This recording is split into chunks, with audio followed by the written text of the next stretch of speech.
Pendant l'hiver 1944, dans les Ardennes, avec les provisions surtaxées, un médecin allemand tomba à court de plasma sanguin, de bandages, d'antiseptiques, de LSD et de cocaïne.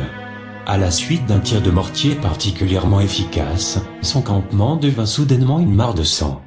Les survivants affirment entendre, parmi les cris et les ordres aboyés par les lieutenants, quelqu'un jubilait comme une petite pute. C'est une pute. Le docteur faisait ses consultations pendant les tirs, dans une obscurité quasiment totale, comme il l'avait déjà si souvent fait auparavant.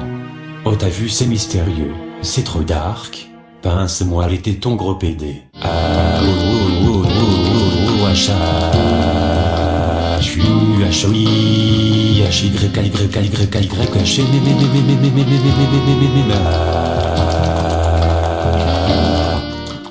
mais jamais dans le passé, il n'avait été à court de matériel. Le bombardement se déplaça à l'autre bout de la ligne. La plupart des hommes tombèrent de sommeil pendant les quelques heures toujours sombres du petit matin. C'était le jour du Nouvel An 1945. Les hommes se réveillèrent au premier rayon du soleil, avec des cris. Ils découvrirent que leurs bandages n'étaient pas des bandages normaux.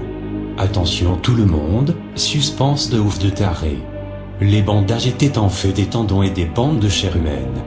Plusieurs hommes s'étaient fait transfuser du sang frais, alors que les réserves de sang étaient à sec. Tous les hommes soignés étaient teintés de la tête aux pieds de sang bordeaux. Sang bordeaux, la fraîcheur d'ici et là.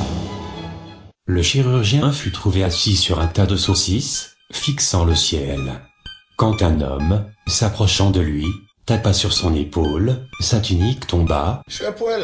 révélant que sa peau, ses muscles et ses tendons avaient été arrachés de son torse. Son corps était presque totalement exsangue. Dans une de ses mains, il y avait un scalpel, et dans l'autre une poche de sang pour transfusion, et dans son slip un album de Booba. Je veux juste briller. Aucun des hommes ayant profité de soins cette nuit-là dans le camp ne vit la fin de janvier 1945.